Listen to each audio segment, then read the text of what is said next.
pessoal, tudo bem com vocês? Nós estamos agora na nossa segunda aula via tecnologia. Eu escolhi esse programa porque ele permite que a gente passe os slides e, ao mesmo tempo, vocês obtenham as explicações necessárias para entender esses slides, certo? Vou contar com a paciência de vocês porque essa é a primeira vez que eu estou usando esse programa, tá? Tudo bem? Então vamos lá. Bom, pesquisa em ciência e em história. A ciência tradicional, ela trata os fenômenos naturais por meio de leis e teorias generalizadas, que descrevem e se propõem a explicar alguma coisa.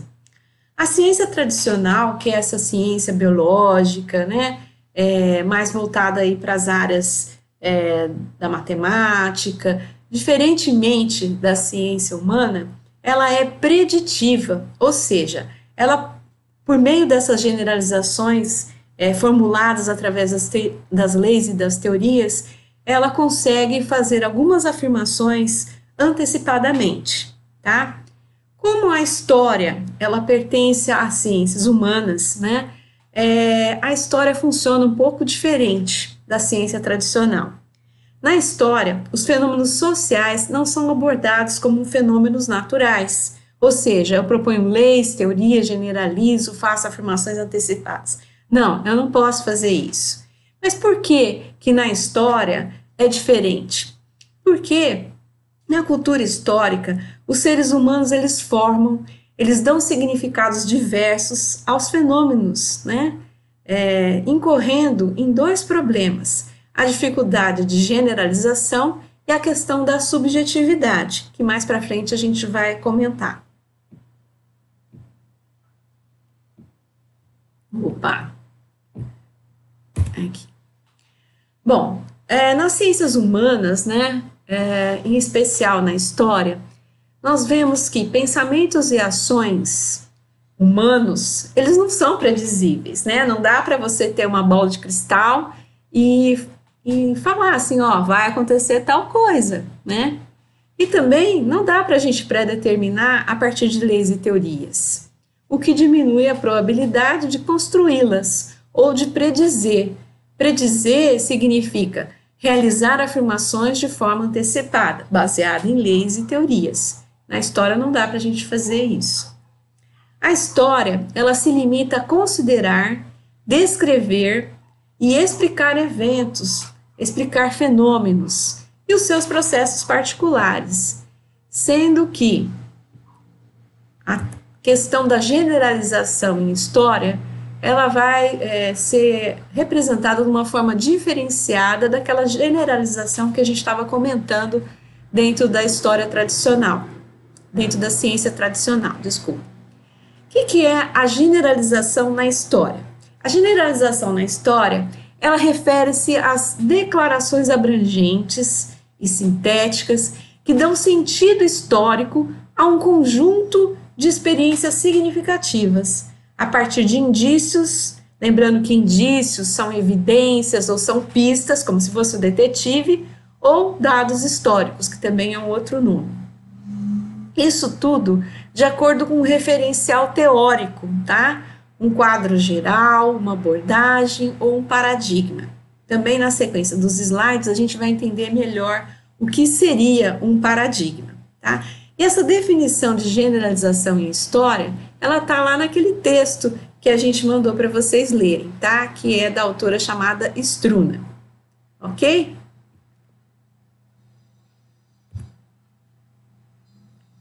A história, ela não é estática.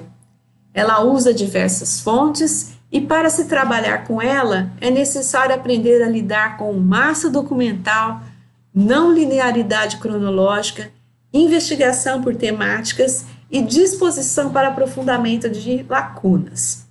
Então, gente, esses elementos aí são as características da pesquisa em história, O que eu quero dizer com a história não ser estática? Então, vamos lá. A história não é estática, por quê? Porque as pesquisas históricas, elas possuem características multimetodológicas, o que significa que, Para a gente pesquisar em história, a gente pode usar vários tipos de metodologia, tá? Que podem ser quantitativas, que podem ser qualitativas, que podem ser mistas. O que eu quero dizer com isso? Eu quero dizer que eu posso fazer um estudo histórico utilizando uma grande quantidade de elementos, de pessoas, de vários tipos de instrumentos, com uma coleta muito grande que precisará ser analisada utilizando técnicas de pesquisa quantitativa, como por exemplo estatística, tá? E eu também posso realizar pesquisa histórica de um outro tipo, que é a qualitativa, quando eu tenho um público restrito, quando eu tenho poucas informações, e aí eu posso considerar como poucos elementos da minha amostragem, né? E assim eu posso realizar vários tipos de metodologia. Essas multimetodologias a gente também vai ver na sequência dos slides, tá? Por enquanto, é importante que vocês saibam só isso, que as pesquisas históricas, elas podem ser multimetodológicas. Então, se a gente pode usar uma grande quantidade de métodos, pode utilizar vários tipos de fontes de dados e instrumentos para coleta, o que pode significar isso? Eu preciso ficar só nesse domínio, vou fazer um questionário, vou fazer uma entrevista, vou fazer uma pesquisação, vou fazer uma intervenção, vou fazer uma pesquisa documental, vou fazer uma pesquisa de revisão de literatura ou uma síntese de pesquisa? Não. Na pesquisa histórica, a gente também pode utilizar equipamentos, né? Equipamentos como para datação de carbono, por exemplo. Eu posso utilizar raio-x, eu posso utilizar escaneamento por imagem, eu posso fazer vários tipos de utilização de equipamentos para poder tentar obter se aquela datação está correta dentro da minha evidência, dentro da minha pista, né? Se aquela ossatura que eu encontrei é realmente daquela época, se ela é feminina, se ela é masculina, é como se fosse assim, um trabalho meio de detetive também, né? Por exemplo, DNA, né? Tudo isso são multimetodologias que podem ser usadas na pesquisa histórica. E aí, gente, a cada inovação tecnológica ou a cada descoberta de novas fontes, a história pode ser alterada, tá? Então, se aquele meu estudo que foi feito numa época X, que não tinha, por exemplo, escaneamento de imagem, tá? Então, ele pode depois ser revisitado. Por quê? Porque com novos equipamentos eu posso reconstruir aquela história, fazer uma releitura daquela primeira narrativa histórica. Então, por isso é que a gente fala que a história não é estática. Então, muito se engana, né, aquela pessoa que chega e fala para a gente, eu gosto dos seus estudos, Jaque, porque você faz eles aí, depois você não precisa atualizar. Não é bem assim, tá? Por quê? Por todos esses motivos que eu já falei e porque a pesquisa histórica, ela não é estática. Então, a cada descoberta nova de fontes, eu tenho possibilidade de fazer outras narrativas históricas, certo? A história usa diversas fontes. Então, o que são fontes? Fontes são formas da gente obter conhecimento, tá? Ou se fosse a gente falar um pouquinho na linguagem de detetive, seriam as pistas, né? Ou então evidências ou indícios, tudo isso são fontes. E a gente vai aprofundar mais um pouco na ideia de entender melhor o que são as fontes. Então, eu tenho fontes primárias e tenho fontes secundárias. Então, lá no texto que vocês leram, vai aparecer assim: fontes primárias são as evidências originais, normalmente de primeira mão, são indícios reais. Então, são aquelas fontes que ninguém se debruçou ainda para fazer a pesquisa, que ninguém se debruçou ainda para fazer a interpretação, tá? Então, essas são fontes primárias. As fontes secundárias, ou ainda literatura existente, são livros, artigos, mídias que revelam histórias de eventos, ou seja, são indícios reais que foram trabalhados por algum autor, algum teórico ou por alguém, tá?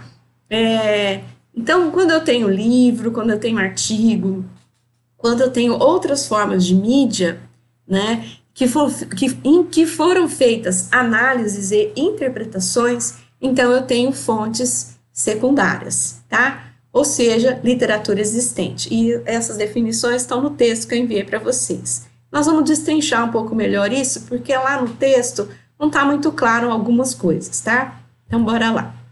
Então, eu tenho, aqui eu puxei da internet uma lei, 939496, que é a Lei de Diretrizes e Bases da Educação Nacional, tá?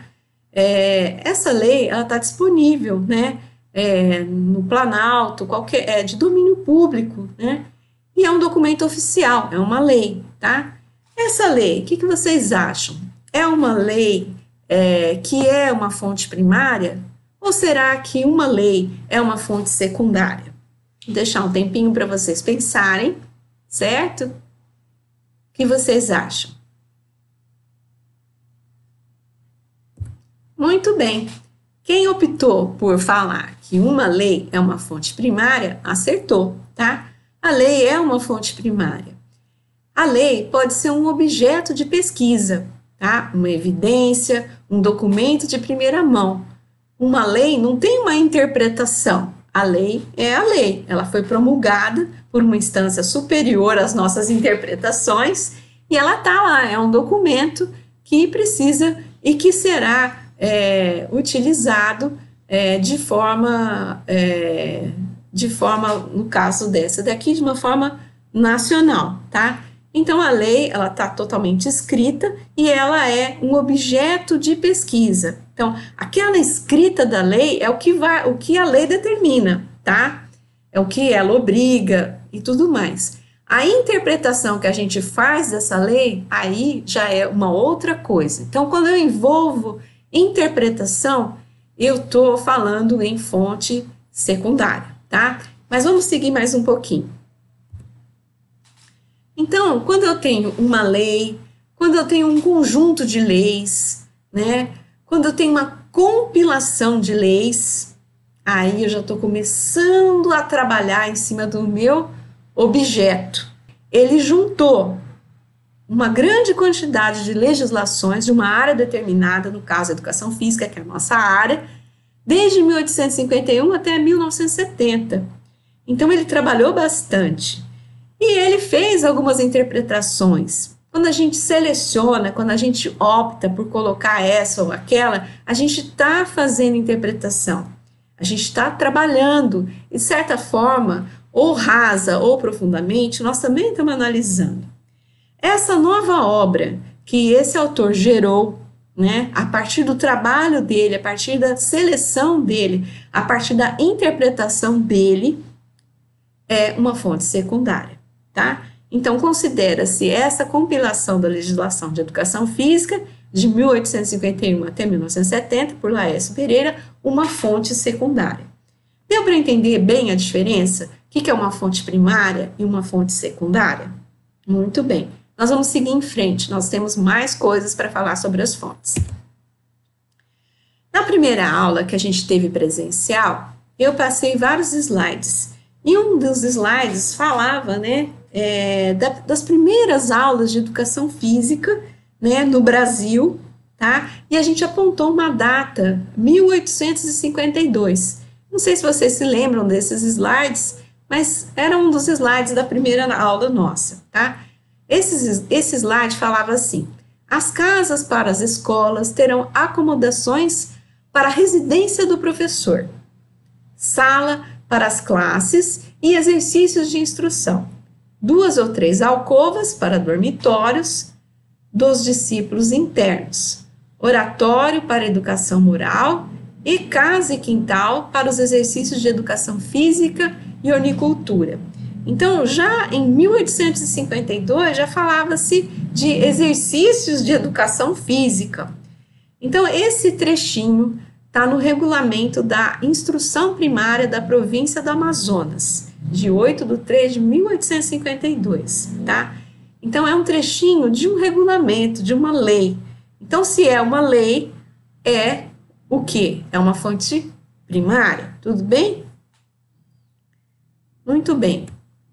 Só que esse trechinho ou excerto dessa legislação, desse regulamento da instrução primária, ele não está fácil, ele não está lá na internet em domínio público, tá? Para a gente achar isso daí, a gente tem que ter um livro, né, no qual ele mostra esse trechinho, esse excerto desse regulamento. Então, a autora desse livro, ela fez consideração, ela buscou esse documento, buscou documentos, né, buscou vários documentos, selecionou esse documento específico, colocou lá na sua obra e fez análises e considerações sobre esse documento, esse pequeno excerto aí do documento. Então, vamos ler isso daqui, que aí vocês vão entender melhor, porque isso pode também ser uma fonte secundária. Então, vamos lá. Esse documento, ele é de 1852. Ele foi citado por um autor e publicado em seu livro, com a imagem mostrada ao lado. Sem isso, a gente, réis mortais, não teria acesso ao regulamento da instrução primária lá do Amazonas. Ou seja, a gente não teria acesso ao documento original, ao documento de primeira mão ou evidência, tá? Então, o documento original, que é o regulamento de 1852, ele é uma fonte primária, ele continua sendo uma fonte primária. Só que como a gente não tem acesso a isso, o único acesso nosso é através do livro, né, onde a autora publicou essa citação, esse excerto. Então, esse excerto dentro do livro, esse textinho dentro do livro, ele não é mais uma fonte secundária. Desculpa, ele não é mais uma fonte primária, ele é uma fonte secundária. Então, a citação do documento em um livro e sua interpretação pelo autor do livro passam a ser fontes secundárias. Então, gente, a fonte primária é aquela fonte que ninguém mexeu ainda, tá? É uma fonte original, tá? Ela é uma fonte de primeira mão, ela é uma evidência real, um indício real, uma pista real, tá? E a partir do momento que eu pego essa evidência e faço algum tipo de alteração, ou eu faço uma interpretação, ou eu faço uma análise, ou eu faço um comentário e publico em algum lugar, esse documento, ele deixa de ser uma fonte primária para ser uma fonte secundária. Tudo bem? Até aqui? Muito bem. Vamos ver um outro tipo de fonte, né, que a gente pode também clarear para ver se ela é primária ou se ela é secundária. Então, nós temos aqui a foto da nossa faculdade, tá? Essa foto foi tirada por mim em 2017, estava bem seco naquela época, tá? Então, essa é uma foto de minha autoria, tá? Então, eu sou a autora da foto. Muito bem. Uma fotografia de minha própria autoria é uma fonte primária. Mas será que é só as fotografias de minha própria autoria? Não. Se eu, por exemplo, tivesse uma fotografia antiga da faculdade, né, eu teria lá um fotógrafo que tirou a foto, ou pode até ser um desconhecido, e eu preciso citar se é um autor ou se é um autor desconhecido, mas eu tenho só a foto. Então, aquela foto, alguém fez alguma coisa com aquela foto? Não, eu tenho só a foto. Então, a fotografia, ela é uma fonte primária. Ela é um documento de primeira mão, ela é um objeto de pesquisa, ou ainda ela é uma evidência ou um indício real, tá? E aí, eu tenho que colocar a autoria. Se foi foto que eu mesmo tirei, então eu coloco que a fonte é de autoria própria. E se aquela foto foi de uma outra pessoa, a fonte é a outra pessoa e coloco a data se eu tiver data na foto, tá? Então, uma fotografia sem nenhum tipo de interpretação e análise também é uma fonte primária, tá? Tudo bem? Então, eu tenho a fonte, que é o autor, ou o fotógrafo que tirou a foto, e ela é uma fonte primária, uma foto que ninguém mexeu ainda, tá? A análise dessa fotografia por um ou por vários autores diferentes, em momentos históricos diferentes, sua releitura de diversas maneiras, com alteração da obra original, podem gerar textos considerados fontes secundárias. O que eu quero dizer com isso? Vamos supor que eu tivesse mexido, eu não sou a autora dessa foto, tá? E eu mexi nessa foto, eu cortei, eu tirei o banquinho, ou eu enfoquei só o prédio, ou eu coloquei ela em preto e branco, ou eu melhorei a cor dela, eu mexi nessa foto, então ela já não é mais a fonte primária do jeito que ela estava, tá? Ela está mexida. E se eu fiz análise ainda dela, né? Ela está mais mexida ainda, então ela é uma fonte secundária. Tudo bem até aqui? Bom, agora vamos passar para a nossa realidade, tá? Então eu tenho a realidade das escolas, mas também pode ser das clínicas ou mesmo de uma academia, tá? Então eu tenho alguns exemplos de documento.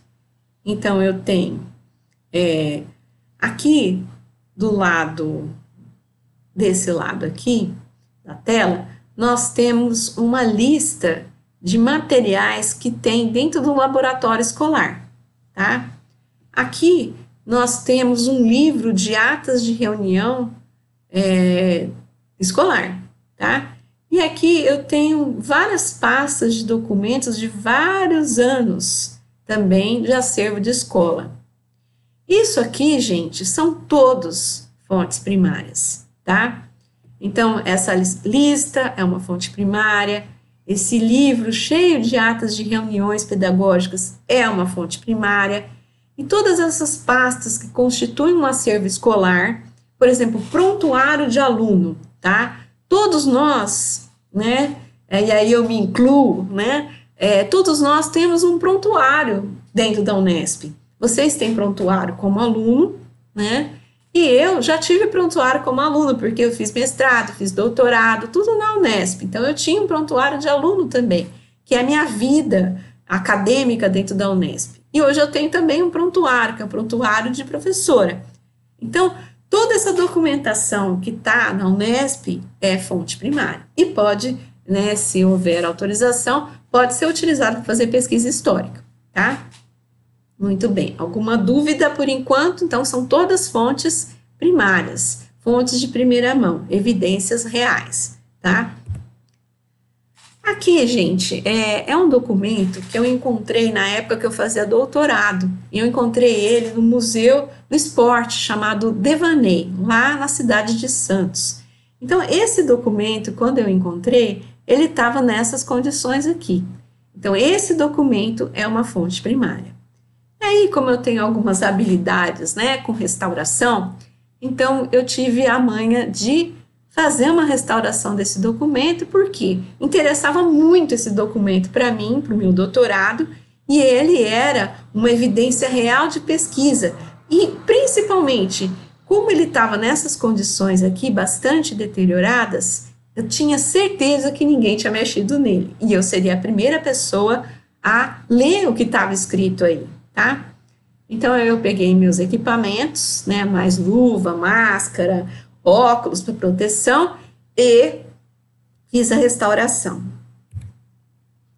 Então, aí eu fui colocando como num quebra-cabeça os pedaços que eu consegui encontrar, né, até que eu consegui descobrir que esse documento aqui era uma prova, era uma avaliação, né, que foi aplicada mais ou menos na década de 50, eu não consegui precisar a data certinha, tá? Da antiga Faculdade de Educação Física da USP, né? Antes de virar USP, né? Tinha um outro nome. Então, aqui, depois da restauração que eu fiz, né? Eu percebi o seguinte, que coisa mais interessante, ó. Que naquela época, na década de 50, que foram as primeiras turmas, né? Por que eu sei que era uma das primeiras turmas? Porque essa pasta pertence a um acervo de uma pessoa lá do museu, né? E aí, como eu tenho a biografia dessa pessoa, eu sei quando ele nasceu, eu sei quando ele cursou a faculdade, eu sei quando ele faleceu, então eu consigo, né? tem uma previsão de datas, né? Então é mais ou menos a década de 50, 52, 55, 58, mais ou menos isso. Então, descobri através dessa fonte aqui, né, que já naquela época da década de 50 já se falava em performance, né? E nessa prova, essa pessoa, né, ele respondeu, né, o que é performance, né, como alcançar a performance, que era a pergunta da prova. Eu utilizei também a parte toda tecnológica para descobrir qual era o enunciado da questão que estava aqui em cima, que aqui não dá para ver, tá? Mas eu descobri o enunciado. E aí, essa era a resposta dele. Como alcançar a performance? A solução do problema de grandes performances não depende do treinamento. E aí ele vai explicando, né, falando sobre treinamento desportivo e tudo mais. Então, a gente descobriu, né, que na década de 50, já na Faculdade de Educação Física da USP, já se tinha a ideia de performance e já se falava em treinamento desportivo, que inclusive era uma das cadeiras, né, porque antigamente não eram disciplinas, eram cadeiras, né, das cadeiras de conhecimento lá da faculdade, tá? Muito bem. Então, isso é uma fonte primária. Por que a gente falou sobre essa fonte tão deteriorada? Vamos ver. Toda vez que faço inferências, interpreto, analiso ou altero a configuração do documento original, ele deixa de ser original. Ele deixa de ser uma evidência real, uma evidência primária, uma fonte primária ou algo de primeira mão. Tá, só que existe uma diferenciação entre essa alteração, essa interpretação com a ideia de restauração, tá? O que é a restauração? A restauração é um trabalho de conservação que é realizado numa obra de arte, ou numa construção arquitetônica, ou no caso aí daquele documento que eu mostrei para vocês.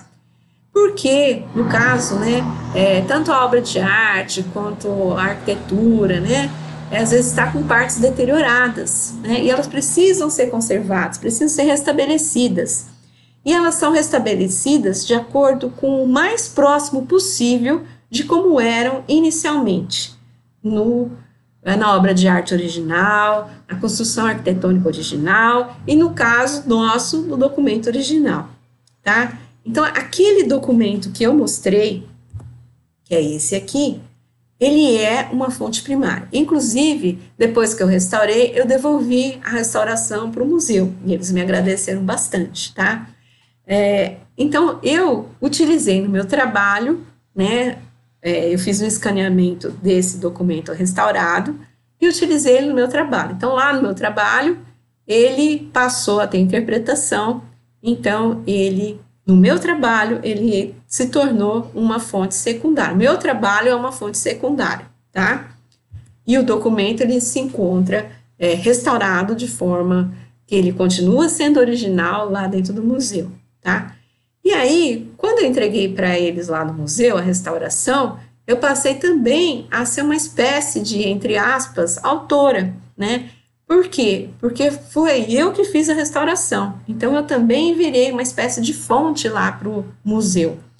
Então, toda vez que a gente tem um livro, por exemplo, numa outra língua, né, e alguém fez a tradução desse livro, quem fez a tradução desse livro, ele interpretou, ele analisou, ele transpôs de um idioma para outro, esse cara, ele é uma espécie de, entre aspas, coautor do livro, tá? Porque sem ele, as pessoas que falam, por exemplo, o idioma português, não teriam acesso àquela obra que está em russo, né?